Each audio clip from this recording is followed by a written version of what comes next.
بسم الله الرحمن الرحيم الرحمن علم القرآن خلق الإنسان علمه البيان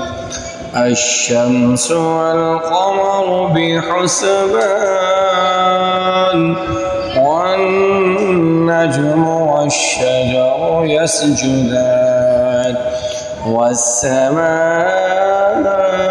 رفعه ووضع الميزان ألا تطغوا في الميزان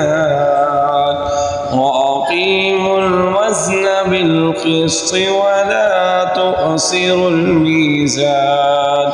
والأرض